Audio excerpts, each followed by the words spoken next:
Shannon Wilkins, and I am the Visual and Performing Arts Consultant for Los Angeles County Office of Education. And I have the very distinct pleasure of getting the honor of organizing this wonderful evening of poetry every year, and it's one of my favorite things to do. From ABC Unified, I'd like to introduce Myra Usmani from Whitney High School. And she's a 9th grader. Not Horses by Natalie Shapiro. What I adore is not horses with their modern domestic lifespan of 25 years. What I adore is a bug that lives only one day. Especially if it's a terrible day, a day of train derailment or chemical leak or cop admits to cover up, a day when no one thinks of anything else, least of all that bug. I know how it feels, born as I've been into these rotting times, as into sin. Everybody's busy, so distraught they forgot to kill me. And even that won't keep me alive.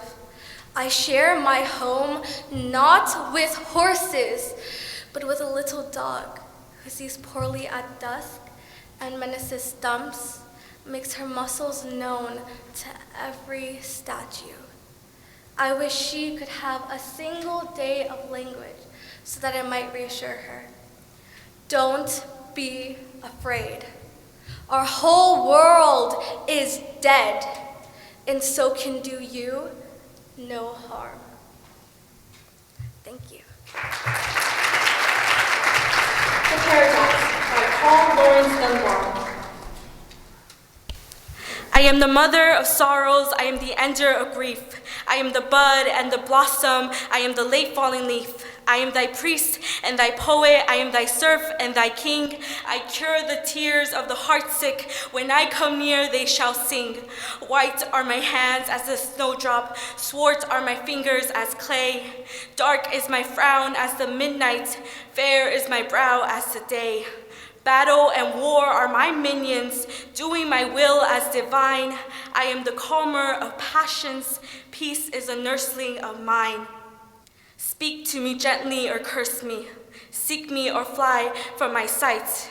I am thy fool in the morning, thou art my slave in the night.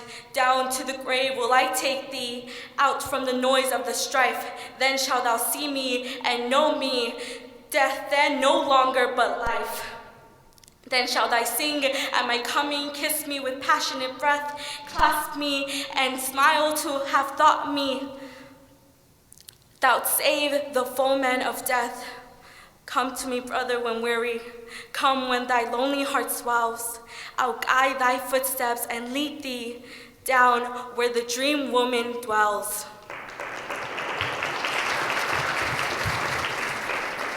Dream Song 14 by John Berryman. Life, friends, is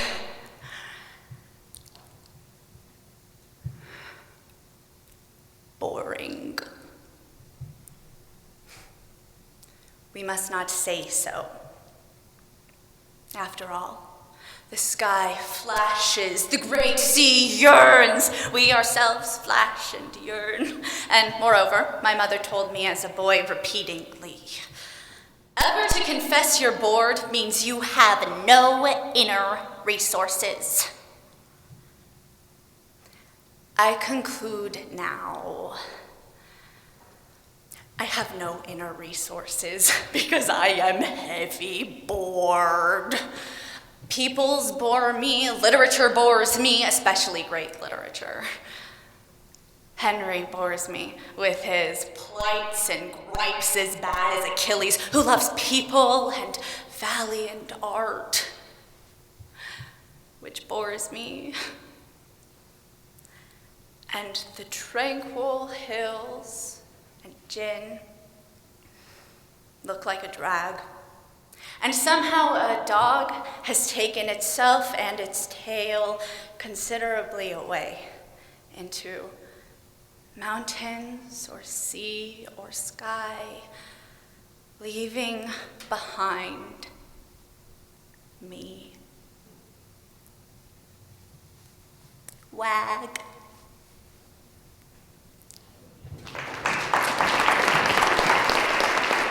Death by C.K. Williams.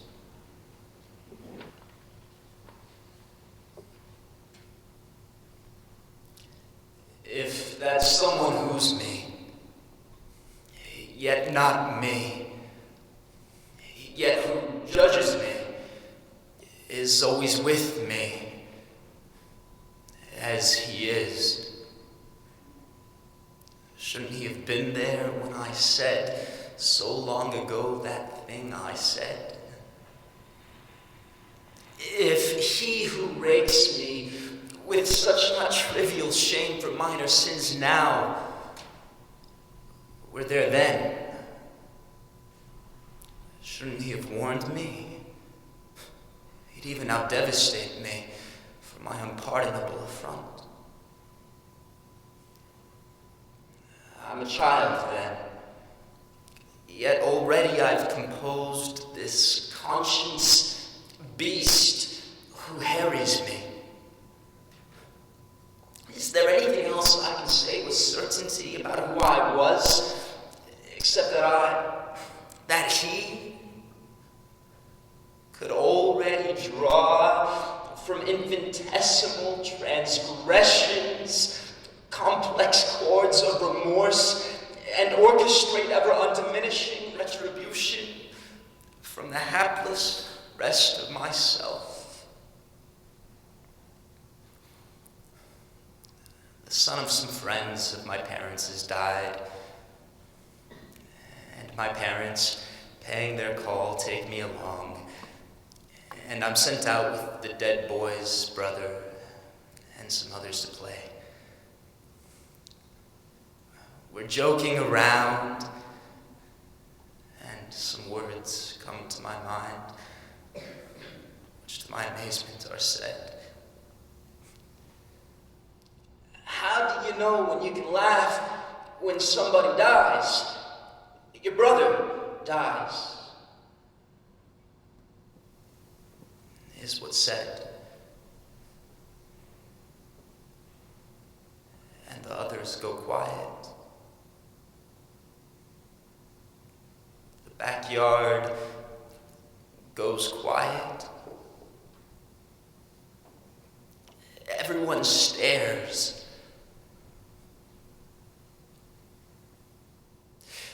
And I want to know now why that someone in me, who's me, yet not me, let me say it. Shouldn't he have told me the contrition cycle would from then be ever upon me? It didn't matter that I really only wanted to know how grief ends and when. I could hear the boy's mother sobbing inside, then stopping, sobbing, then stopping. Was the end of her grief already there? Had her someone in her told her it would end? Was her someone in her kinder to her, not tearing at her as mine did? Still does. Me? For guessing grief someday ends. Is that why her sobbing stops sometimes? She didn't laugh, though, or I never heard her. How do you know when you can laugh? Why couldn't someone have been there in me, not just to accuse me, but to explain?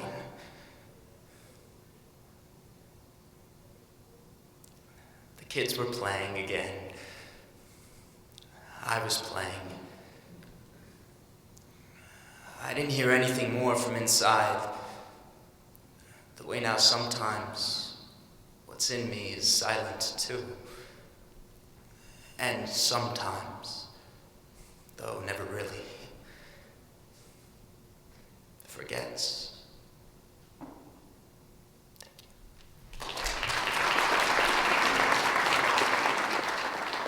I am trying to break your heart by Kevin Young.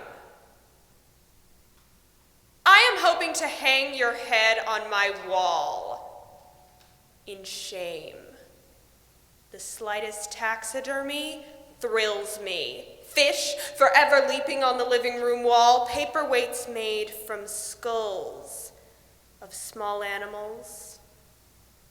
I want to wear your smile on my sleeve and break your heart like a horse or its leg. Weeks of being bucked off, and all at once you're mine. Put me down, I want to call you thine. To tattoo mercy along my knuckles, I assassin down the avenue. I hope to have forgotten you by noon, to know you by your knees, palsied by prayer. Loneliness is a science. Consider the taxidermist's tender hands as he tries to keep from losing skin. The bobcat grin of the living. Thank you. Auto Lullaby by Franz Wright. Think of a sheep knitting a sweater. Think of your life getting better and better. Think of your cat asleep in a tree. Think of that spot where you once skinned your knee. Think of a bird that stands in your palm. Try to remember the 21st Psalm. Think of a big pink horse galloping south. Think of a fly and close your mouth. If you feel thirsty, then drink from your cup. The birds will keep singing until they wake up.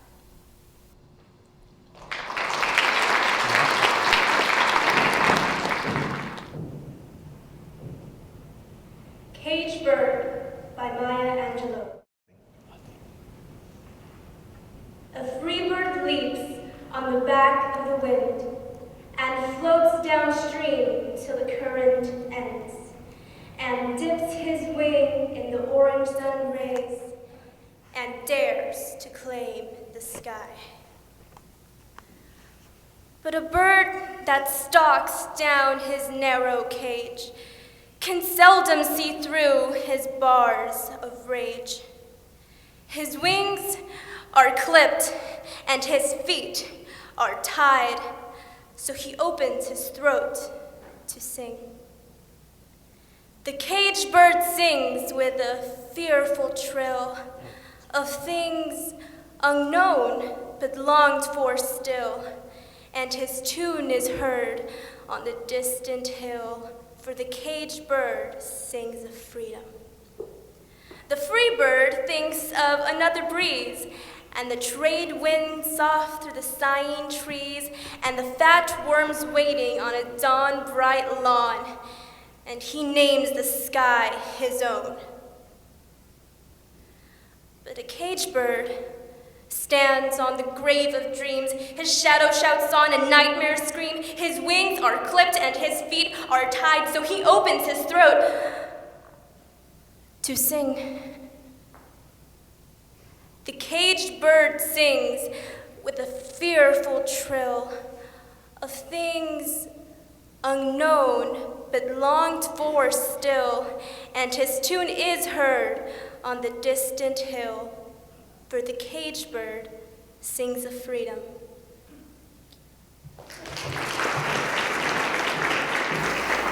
In Love, His Grammar Grew by Stephen Dunn. In love, his grammar grew rich with intensifiers, and adverbs fell madly from the sky like pheasants for the peasantry. And he, as sated as they were, lulled under shade trees until roused by moonlight and the beautiful fraternal twins, and but. Oh, that was when he knew he couldn't resist a conjunction of any kind. One said, accumulate, and the other was a doubter who loved the wind and the mind that cleans up after it. For love, he wanted to break all the rules, light a candle behind a sentence named Sheila, always running on and wishing to be stopped by the hard button of a period. Sometimes, in desperation, he looked toward a mannequin or a window dresser with a penchant for parsing. But mostly he wanted you, Sheila, and the adjectives that could precede and change you. Lucy, fly by night, queen of all that is and might be. Thank you. Personal by Tony Hoagland. Don't take it personal, they told me. But I did. I took it all quite personal. The wind and the river, the colors of the fields, the price of grapefruit and stamps, the wet hair of women in the rain. And I cursed what hurt me, and I praised what gave me joy, the most simple-minded of possible responses. The government reminded me of my father with its deafness and its laws. The weather reminded me of my mom with her tropical squalls. Enjoy it while you can, they said of happiness. Think first, they said of talk. Get over it, they said at the School of Broken Hearts. But I didn't, and I couldn't, and I don't believe in the clean break. I believe in the compound fracture served with the sauce of dirty regret. I believe in taking it all, saying it all, and taking it all back, and saying it all again for good measure, while the air fills up with I'm sorries like wheeling birds, and the trees get seasick in the wind. Oh, life. Can you blame me for making a scene? You were the yellow caboose, the moon disappearing over a ridge of cloud. I was the dog, chained in some fool's backyard, barking and barking, trying to convince everything else to take it personal too. Thank you. Make a law so that the spine remembers wings, by Larry Lewis. So that the truant boy may go steady with the state, so that in his spine a memory of wings will make his shoulders tense and bend like a thing already flown. When the bracelets of another school of love are fastened to his wrists, make a law that doesn't have to wait long until someone comes along to break it. So that in jail he will have the time to read how the king was beheaded, and the hawk that rode the king's wrist died of a common cold, and learn that chivalry persists, and what first felt like an insult to the flesh was the blank "oh" of love. Put the fun back into punishment. Make a law that loves the one who breaks it. So that no empty court will make a judge recall ice fishing on some overcast bay, shivering in the cold beside his father. It ought to be an interesting law, the kind of thing that no one can obey, a law that whispers, break me. Let the crows roost and caw. A good judge is an example to us all, so that the patrolman can still whistle the yellow rose of Texas through his teeth, and even show some faint gesture of respect while he cuffs the suspect, not ungently, and says things like, okay, that's it, relax, it'll go better for you if you don't resist, lean back just a against me.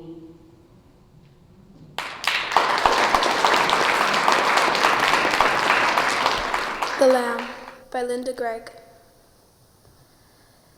It was a picture I had after the war. A bombed English church. I was too young to know the word English or war, but I knew the picture. The ruined city still seemed noble. The cathedral, with its roof blown off, was not less godly. The church was the same, plus rain and sky. Birds flew in and out of the holes God's fist made in the walls. All our desire for love or children is treated like rags by the enemy. I knew so much and sang anyway, like a bird who will sing until it is brought down. When they take away the trees, a child picks up a stick and says, "This is a tree. This the house and the family." As we might, through a door of what had been a house into the fields of rubble, walks a single lamb, tilting its head, curious, unafraid, hungry. Thank you. All Hallows Eve by Dorothea Tanning. Be perfect, make it otherwise. Yesterday is torn in shreds. Lightning's thousand sulfur eyes rip apart the breathing beds. Hear bones crack and pulverize. Doom creeps in on rubber treads. Countless overwrought housewives, minds unraveling like threads. Try lipstick shades to tranquilize fears of age and general dreads. Sit tight, be perfect, swat the spies. Don't take faucets for fountainheads. Drink tasty antidotes. Otherwise, you and the werewolf, newlyweds. Thank you.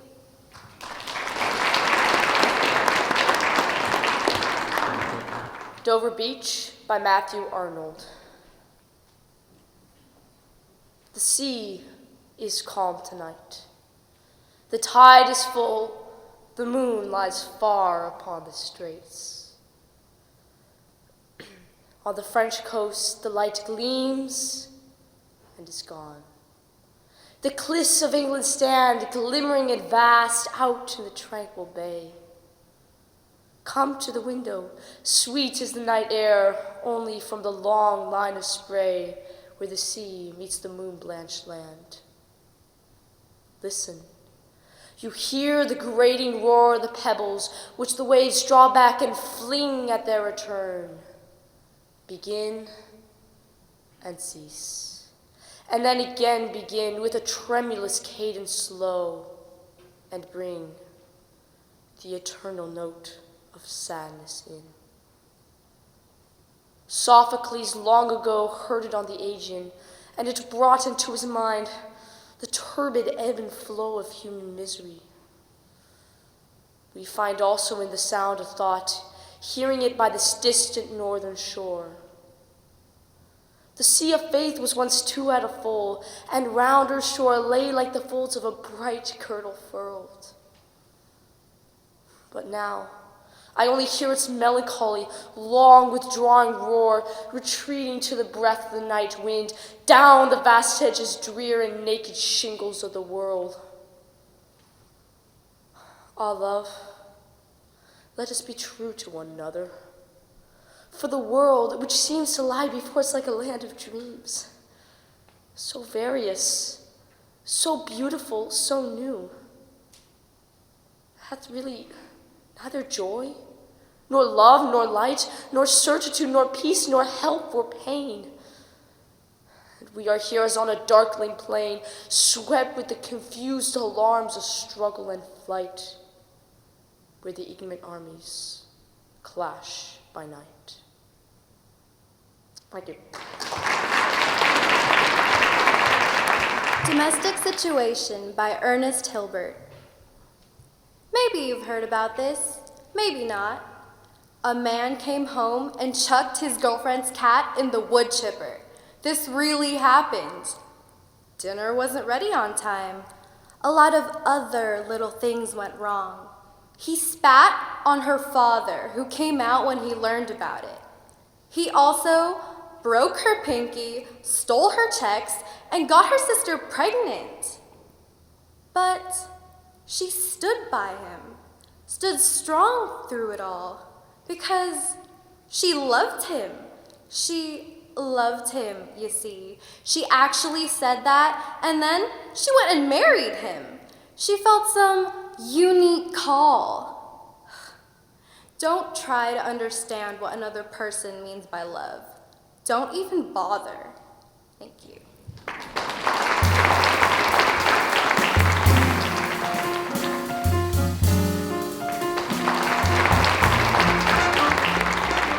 Bleeding Heart by Carmen Jimenez Smith. My heart is bleeding. It bleeds upwards and fills my mouth up with salt. It bleeds because of a city in ruins, the chair so warm from sister's body, because it will all be irreproducible. My heart bleeds because of a baby bear not finding its mama bear, and it bleeds to the tips of my fingers, like I painted my nails crimson. Sometimes when my heart bleeds so much I am a raisin. It bleeds until I am a quivering ragged clot. Bleeds at the ending with the heroine and her sunken cancer eyes. At the ending with the plaintive flute over smoke-choked killing fields. I'm bleeding. A river of blood right now, and it's wearing a culvert in me for the blood.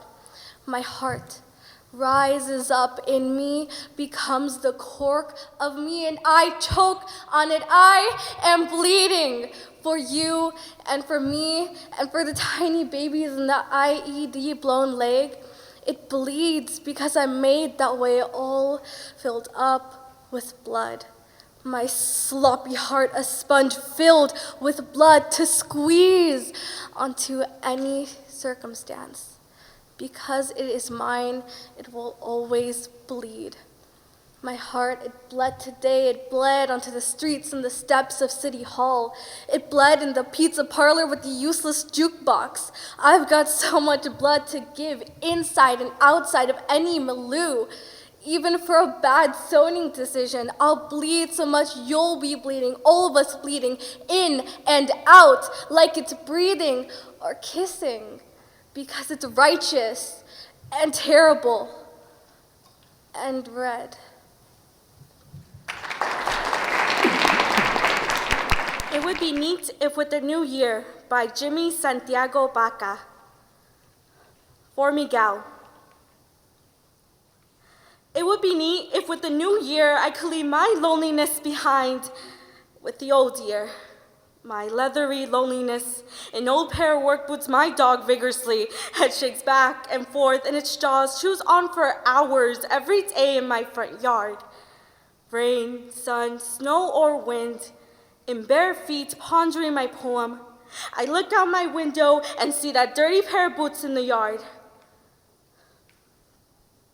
But my happiness depends so much on wearing those boots. At the end of my day, while I'm in a chair listening to a Mexican corrido, I stare at my boots appreciating all the wrong roads we've taken, all the drug and whiskey houses we visited.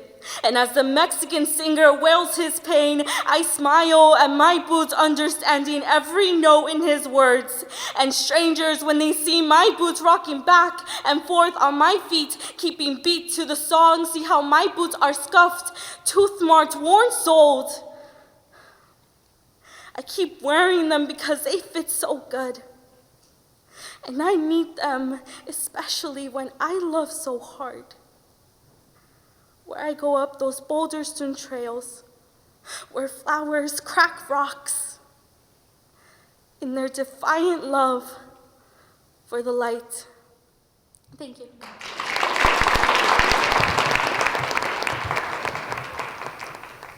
The Obligation to be Happy by Linda Paston. It is more onerous than the rights of beauty or housework. Harder than love.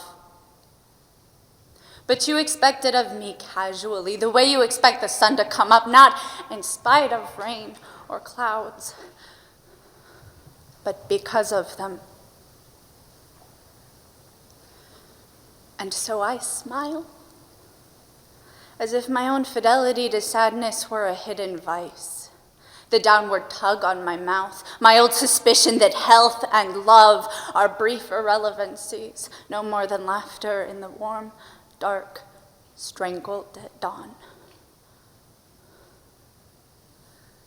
Happiness. I try to hoist it on my narrow shoulders again, a knapsack heavy with gold coins. I stumble around the house, bump into things.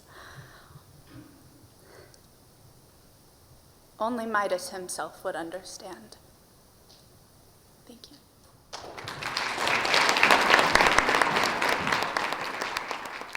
Novel by Arthur Rimbaud.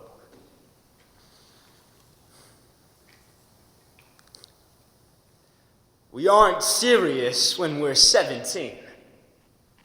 One fine evening, to hell with beer and lemonade. Noisy cafes with their shining lamps. We walk under the green linden trees of the park. The lindens smell good in the good June evenings. At times, the air is so scented that we close our eyes. The wind laden with sounds. The town isn't far, has the smell of grapevines and beer. There you can see a very small patch of dark blue, framed by a little branch, pinned up by a knotty star that melts in gentle quivers, small and very white. Night in June, 17 years old, we are overcome by it all. The sap is champagne and goes to our head. We talked a lot and feel a kiss on our lips, trembling there like a small insect. Our wild hearts move through novels like Robinson Crusoe. When, in the light of a pale street lamp, a girl goes by, attractive and charming, under the shadow of her father's terrible collar. And as she finds you incredibly naive, while clicking her little boots, she turns abruptly and in a lively way. Then, cavatinas die on your lips. You are in love.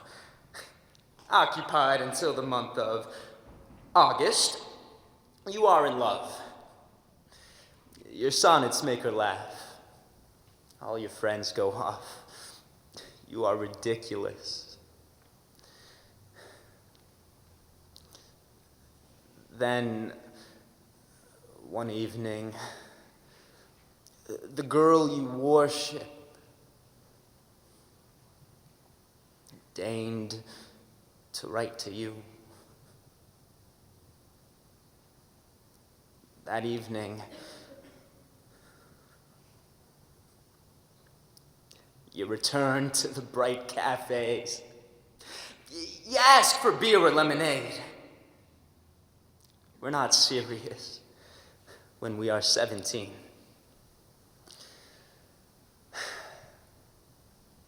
And when we have green linden trees in the park.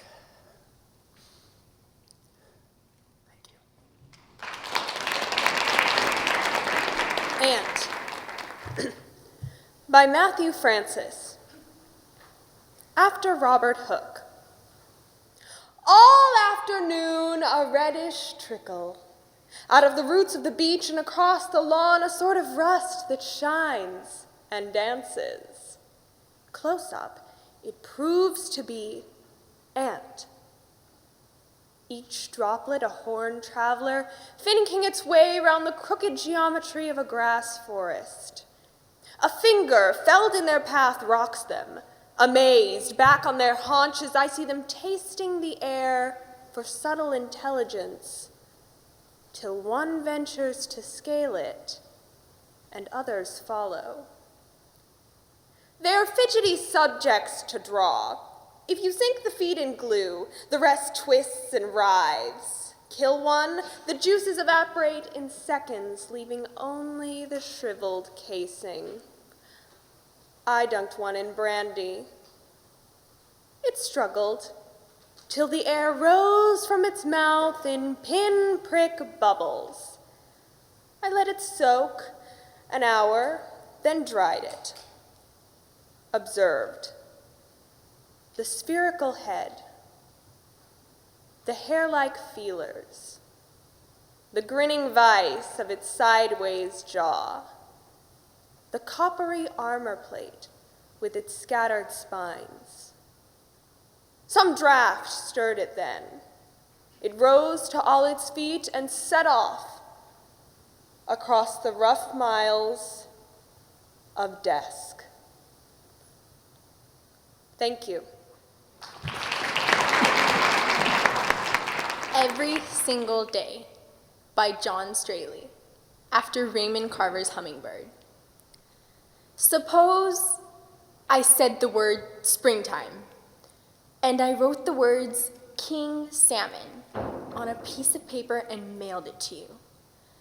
When you opened it, would you remember that afternoon we spent together in the yellow boat when the early whales were feeding and we caught our first fish of the year?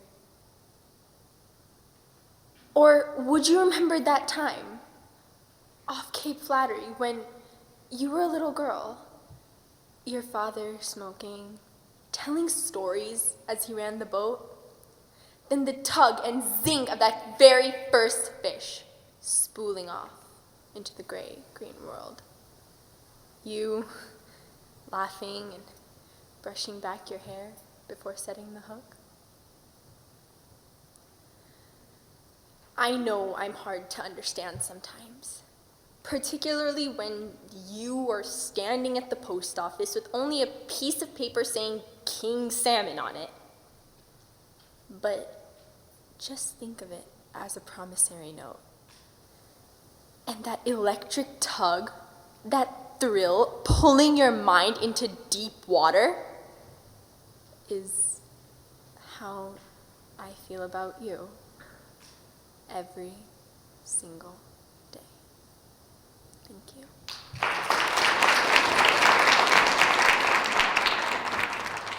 Obedience or the Lion Tail by Jennifer Chang. I will do everything you tell me, Mother. I will charm 3 gold hairs from the demon's head. I will choke the mouse that gnaws an apple tree's roots and keep its skin for a glove. To the wolf I will be pretty and kind and curtsy his crossing of my path. The forest, vocal even in its somber tread, rages. The slope ends in a pit of foxes, drunk on rotten brambles of berries, and raccoons ransack a rabbit's unmasked hole. What do they find but a winter's heap of droppings? A stolen nest, the cracked shell of another creature's child. I imagine this is the rabbit way, and I will not stray, Mother, into the forest's thick, where the trees meet the dark. Though I have known misgivings of light, as a hot hand that flickers against my neck. The path ends at a river I must cross. I will wait for the ferryman to motion me through. Into the waves he etches with his oar. A new story. The silent girl runs away. A silent girl is never safe. I will take his oar in my hand. I will learn the boat's rocking and move myself back and forth. To be good is the hurricane of caution. I will know indecision's rowing. The water I lap into my lap as he shakes his withered head. Behind me is the forest. Before me, the fields, a loose run of grass. I stay in the river, Mother. I study escape. Thank you. Hysteria by Dionisio de Martinez for Ana Menendez. It only takes one night with the wind at its knees to imagine Carl Sandburg unfolding a map of Chicago. Puzzled, then walking the wrong way. The lines on his face are hard to read. I alternate between TV, where a plastic surgeon is claiming that every facial expression causes wrinkles, and the newspaper. I picture the surgeon reading the lines on Sandburg's face. Lines that would have made more sense if the poet had been, say, a tree growing in a wind orchard. Maybe he simply smiled too much. I'm reading about the All-Star game, thinking that maybe Sandburg saw the White Sox of 1919. I love American newspapers. The way each section is folded independently and believes it owns the world. There's a brief item in the international pages. The Chinese government has posted signs in Tiananmen Square forbidding laughter. I'm sure the plastic surgeon would approve. He'd say, the Chinese will look young much longer. Their faces unnaturally smooth. But what I see, although no photograph accompanies the story, is laughter bursting inside of them. I go back to the sports section and a close-up of a rookie in mid-swing. His face keeping all the wrong emotions in check. When I read, I bite my lower lip. A habit the plastic surgeon would probably call cosmetic heresy because it accelerates the aging process. I think of Carl Sandburg and the White Sox. I think of wind in Tiananmen Square, how a country deprived of laughter ages invisibly. I think of the great walls of North America, each of them a grip on some outfield like a rookie's hands around the bat when the wind is against him. I bite my lower lip again. I want to learn to think in American, to believe that a headline is a fact and all stories are suspect. Thank you. Sheltered Garden by H.D. I have had enough, I gasp for breath. Every way ends, every road, every footpath leads at last to the hill crest. Then you retrace your steps or find the slope on the other side precipitate. I have had enough. Border pinks, clove pinks, wax lilies, herbs, sweet crest. Oh, for the sharp swish of a branch. There is no scent of resin in this place, no taste of bark of coarse weeds, aromatic astringents, only border on border of scented pinks. Have you ever seen fruits under cover that wanted light? Pears, smothered in cloth, protected from frost. Melons, almost ripe, smothered in straw. Why not let the pears cling to the branch, ripen of themselves? Why not let the pears cling to the branch? All your coaxing will only make a bitter fruit. Let them cling, ripen of themselves, prove their own worth. Or the melon, why not let it bleach yellow in the winter light? Even tart to the taste, it is better to taste of frost, of the extraordinary frost, than of wadding and dead grass. For this beauty without strength chokes out life. I want wind to break, to scatter these pink stalks, snap off their spiced heads, fling them about with dead leaves, cover this path with twigs, limbs broken off, show great pine branches hurled from some other wood right over the melon patch.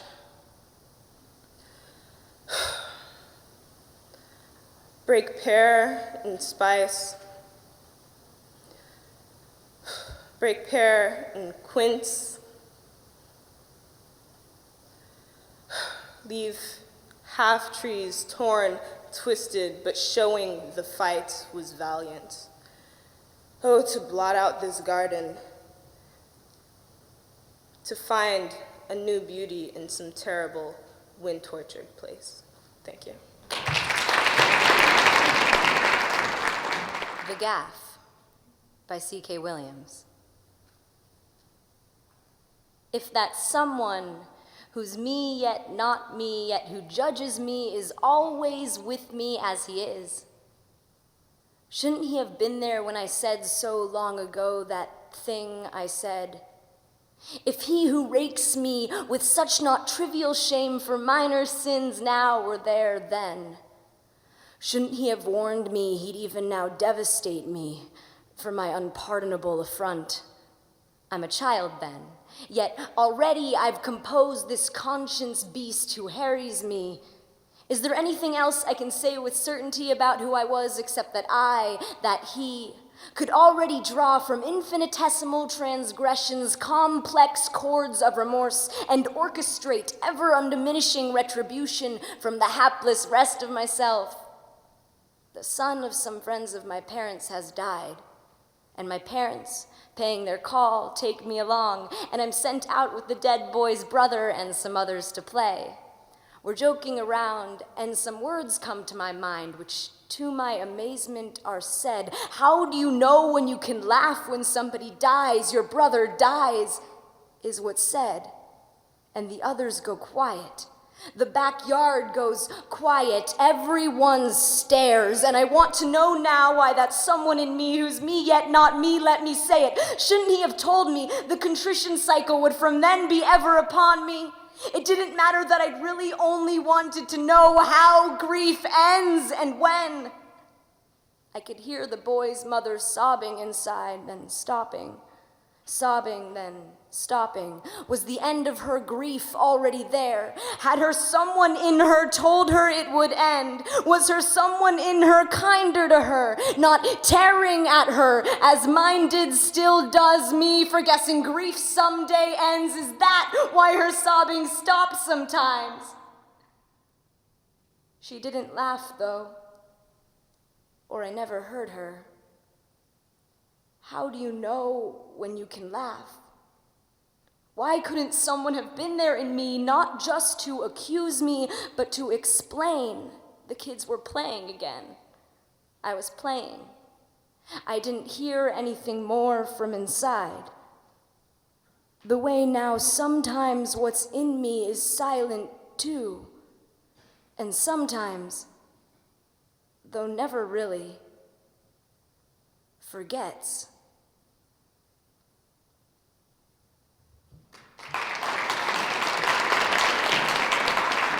Life in a Love by Robert Browning. Escape me? Never. Beloved, while I am I, and you are you, so long as the world contains us both.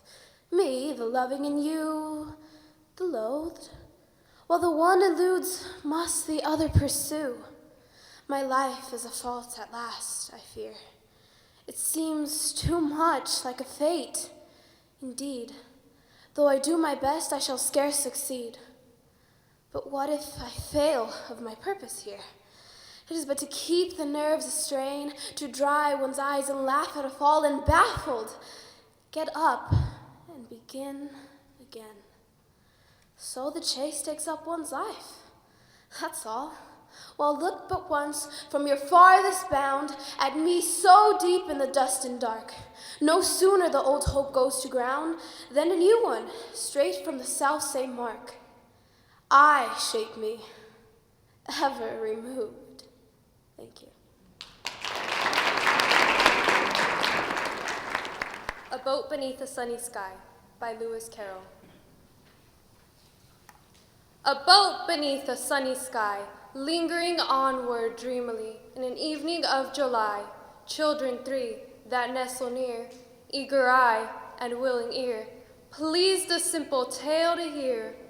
Long has paled that sunny sky, echoes fade and memories die. Autumn frosts have slain July. Still she haunts me, phantom-wise. Alice moving under skies never seen by waking eyes. Children yet, the tale to hear, eager eye and willing ear, lovingly shall nestle near. In a wonderland they lie, dreaming as the days go by, dreaming as the summers die. Ever drifting down the stream, lingering in the golden gleam. Life, what is it but a dream? Thank you. The Caged Bird by Maya Angelou.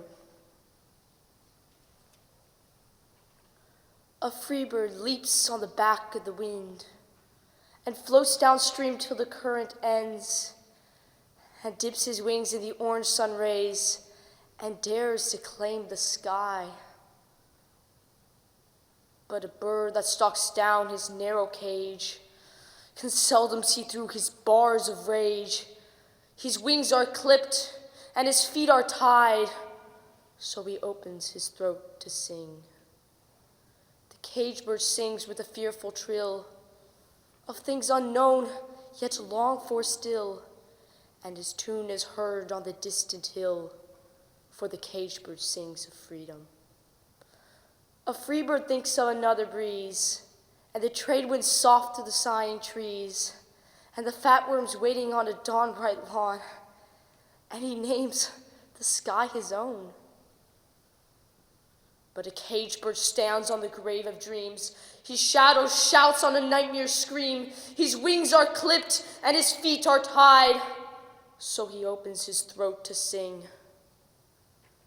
The caged bird sings with a fearful trill of things unknown, yet longed for still, and his tune is heard on the distant hill, for the caged bird sings of freedom.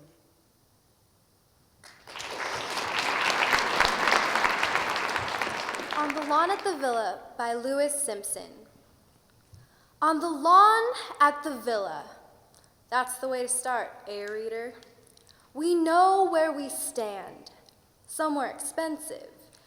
You and I, imperturbs, as Walt would say, before the diversions of wealth, you and I, engagés. On the lawn at the villa sat a manufacturer of explosives, his wife from Paris, and a young man named Bruno. And myself, being American, willing to talk to these malefactors, the manufacturer of explosives, and so on. But somehow superior. By that I mean democratic. It's complicated being an American, having the money and the bad conscience both at the same time. Perhaps, after all, this is not the right subject for a poem. We were all sitting there paralyzed in the hot Tuscan afternoon, and the bodies of the machine gun crew were draped over the balcony. So we sat there all afternoon. Thank you. Just extraordinary. Our runner-up for this year's Poetry Out Loud and a $50 gift card is none other than Aaron Rabonowitz from Granada Hills Charter High School.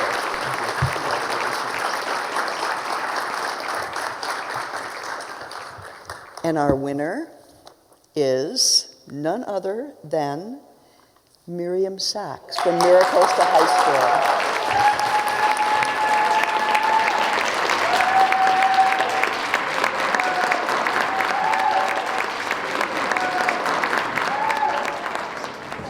I feel really happy and shocked and just like really excited to go on to the next level because it was just such an incredible opportunity. And I mean, I just love like giving it all on the stage and like giving like the poem all that the poem needs, I guess, and then kind of letting whatever happens happen. So I'm happy.